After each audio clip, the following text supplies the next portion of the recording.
Prácticamente todos los días aparecen noticias en los medios de comunicación sobre casos de corrupción entre los políticos españoles.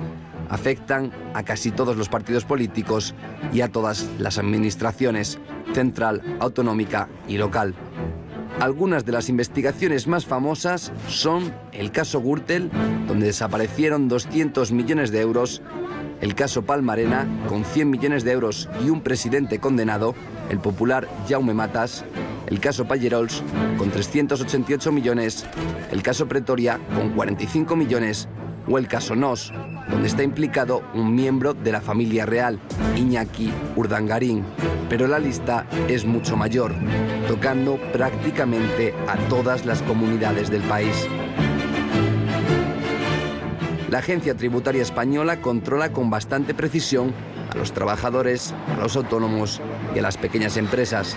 Pero hay un sector que se les escapa, un sector que suele tener continuos negocios con la administración. Está fallando la investigación. La agencia tributaria debería volcarse más en potenciar la investigación, la inspección y desde luego centrarse más en las grandes bolsas de fraude que no están en las pymes o en los autónomos, desde luego no en los perceptores de rendimiento de trabajo, sino en las grandes empresas y en los grandes patrimonios. España es de los países de la Unión Europea con mayor número de casos de corrupción entre la clase política. En 2012 había 800 cargos públicos y políticos imputados en casos de corrupción. Una democracia que lleva ya los años que lleva la española todavía no tiene una ley de transparencia y esto no es comparable con ninguno de los países europeos de nuestro entorno donde hace años, ¿no?, que funcionan esos mecanismos de transparencia que en España hasta ahora no se dan, ¿no? El mismo debate sobre la ley de presupuestos es un debate público en Gran Bretaña, en otros países, en Alemania, pues siempre lo sigue la ciudadanía con interés y en España hasta estos momentos de crisis no nos hemos preocupado demasiado de ver dónde van nuestros impuestos, ¿no? Y quizás por esa percepción de que, bueno, de que hay una corrupción importante, de que hay despilfarro y esto desde luego tiene que cambiar. Perseguir a los partidos políticos y sus miembros es muy difícil, porque la ley no deja imponerles sanciones. Lo cierto es que el Tribunal de Cuentas es el que, según la ley de financiación de los partidos políticos, hace este control, pero se da la paradoja de que finalmente estos informes sobre los partidos políticos son los propios partidos políticos los que finalmente tienen que aprobar el informe en las Cortes, en el Congreso, en la Comisión Mixta Congreso-Tribunal de Cuentas, ¿no? Es quizá algo que habría que replantearse, ¿no? Todos los partidos políticos, cuando llegan al poder, prometen hacer cambios y perseguir estas situaciones con mayor dureza, pero normalmente solo se quedan en promesas. Tantos casos que van apareciendo, pues sí que están demostrando desde luego una debilidad en cuanto al funcionamiento de los órganos de control, ¿no? Insisto otra vez en lo que es el control del gasto, porque en estos casos que está citando, pues casi siempre hay contratación pública que cuando menos está de dudosa legalidad, ¿no? Y esto es algo que habría que atajar antes, ¿no? Y esto se hace mediante, bueno, la utilización de controles y mediante un control del gasto público más eficaz y más eficiente. Lo cierto es que el Tribunal de Cuentas es el órgano que debe controlar las irregularidades en las cuentas de los partidos políticos. El problema es que el último informe publicado maneja datos de hace 5 años. Los delitos de financiación ilegal prescriben a los 4, siendo imposible juzgarlos una vez descubiertos.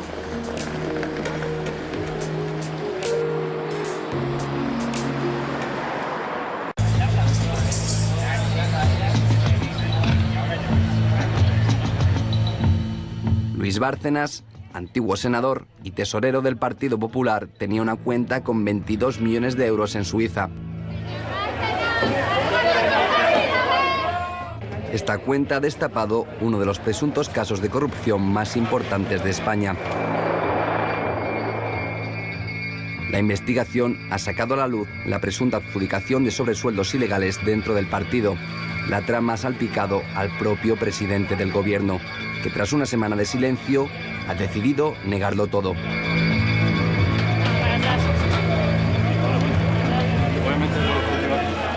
es falso. Nunca, repito, nunca he recibido ni he repartido dinero negro ni en este partido ni en ninguna parte. Nunca. Lo diré otra vez. Es falso. Pero la gente no ha creído estas palabras y las protestas han comenzado en las calles ante la aparente impunidad. ¡Están defendiendo a los ladrones! Ya veréis cuando llevéis a vuestros hijos a los sitios.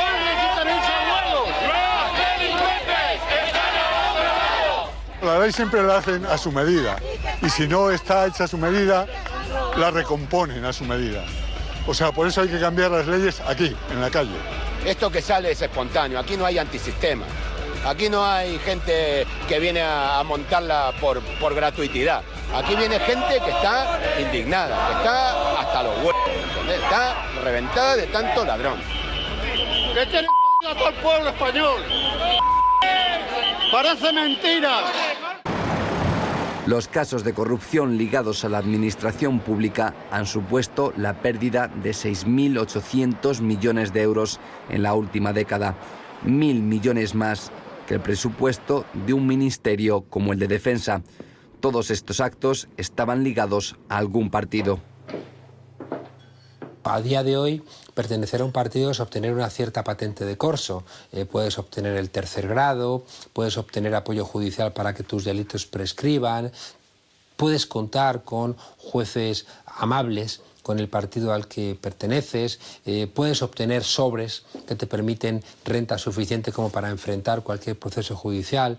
Los partidos políticos, sobre todo en la derecha, son una fórmula de negocio. Si uno quiere entender el funcionamiento del Partido Popular o de Convergencia y Unió, le resulta mucho más interesante leer El Padrino que leer El espíritu de las leyes de Montesquieu. La investigación suele ser difícil. La ley no facilita las inspecciones dentro de los partidos. Por ejemplo, el caso Gürtel le costó la carrera al juez instructor Baltasar Garzón. No se puede perseguir la corrupción en España porque los jueces forman parte del mismo entramado. La parte cupular del sistema judicial depende de los partidos políticos. Tú no puedes ser miembro del Tribunal Supremo, del Tribunal Constitucional, del Consejo General del Poder Judicial, ni siquiera puedes acceder a una buena plaza si no tienes el beneplácito de alguien de esa cúpula que depende del partido político que lo ha propuesto para ese cargo. Ocurre igual con el Tribunal de Cuentas. Si el Tribunal de Cuentas es el Congreso, el Senado y el Gobierno quien nombra seis y el fiscal por parte del Gobierno, si esas personas dependen del partido, ¿cómo van a controlar a los partidos? Los expertos consideran que el saqueo de las instituciones está basado en el modelo económico español. El sistema capitalista siempre se ajusta por el eslabón más débil.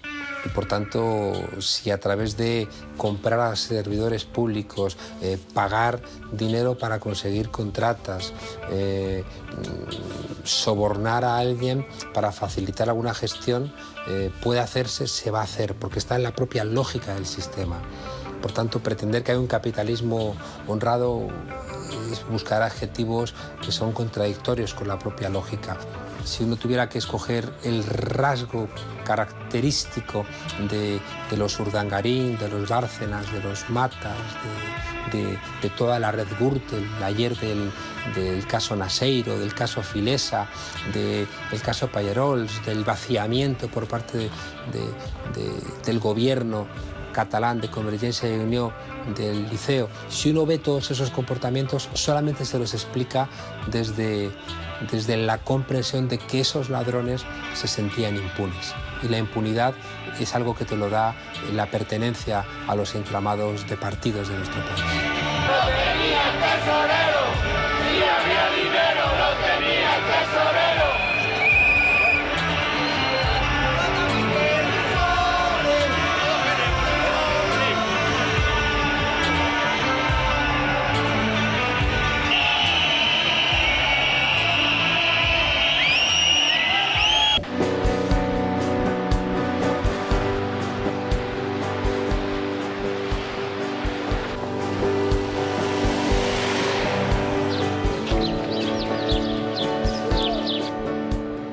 Estamos en Torrelodones. Aquí 9 vecinos cansados del derroche de los partidos políticos y de presuntos casos de corrupción dieron un paso al frente. Con el partido Vecinos por Torrelodones arrebataron la alcaldía al Partido Popular y en menos de 2 años han dado un giro a este pueblo de algo más de 22.000 habitantes. El origen del partido se remonta a las elecciones municipales de 2007. Se presentaron para luchar contra los planes urbanísticos del anterior gobierno. Un año antes, el ayuntamiento había sido acusado de casos de corrupción urbanística. Y aquí en concreto se quería reclasificar una zona protegida, legalmente protegida y demás, pues para hacerlo de siempre, campo de golf, viviendas, tal. Entonces dentro de ese pelotazo estaban las mismas caras de siempre y entre ellos familiares del alcalde. Entonces eso lo que generó un movimiento vecinal potente de crítica al tema, de denuncia. Así fue como se constituyeron en partido. En 2007 sacaron 4 escaños, por lo que no pudieron acceder al poder. Pero en las elecciones de 2011 consiguieron 9 escaños y comenzaron a gobernar en minoría. Ese fue el momento en el que los que hasta ese día eran vecinos pasaran a ser gobernantes. ¿Cómo estaban las arcas? No estaban mal, muy desordenadas, muchísima morosidad, sin motivo. Había una deuda a largo plazo de 10 millones, con lo cual dentro de lo que es las arcas municipales está muy bien, pero muy desordenado. Es como si tú las cuentas de tu casa hace mucho tiempo que no las pones en orden, pues así estábamos.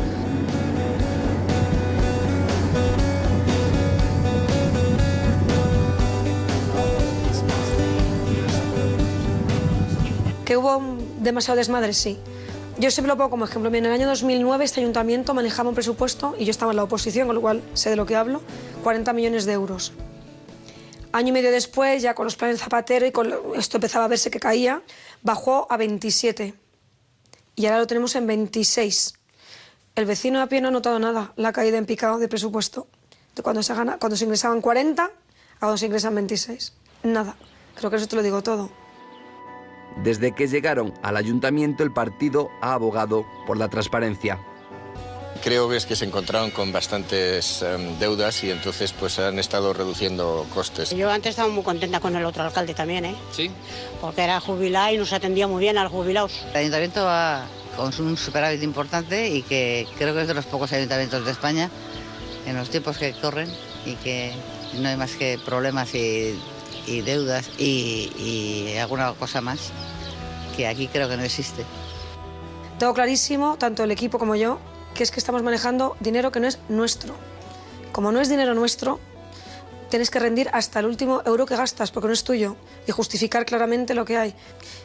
El que no tiene nada que ocultar, no tiene nada que temer. Entonces yo, como no tengo nada que ocultar, pues cuanto más transparente sea todo, mejor.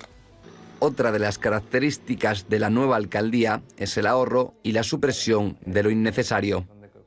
No tengo necesidad que haya aquí gente por la tarde cobrando horas extras cuando yo puedo entrar y salir, no tengo ningún problema. Personal de confianza permanente y fijo, sin cualificación, sin mayor mérito que ser amigo de, hijo de, primo de, o haber crecido contigo en las juventudes del partido que sea, eso es, para mí eso es un asunto de despilfarro y una tomadura de pelo. En cuanto a los presuntos casos de corrupción del anterior gobierno, nos dicen que es la justicia quien tiene que decidir.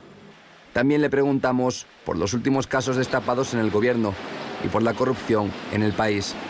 Me niego a aceptar que alguien por delitos cometidos o menores que ha intentado reinsertarse tiene que volver a la cárcel después de una serie de años porque tiene que cumplir estrictamente la ley, y yo soy licenciada en Derecho, con lo cual tengo una mente fría, jurista, y entiendo que hay que cumplir la ley.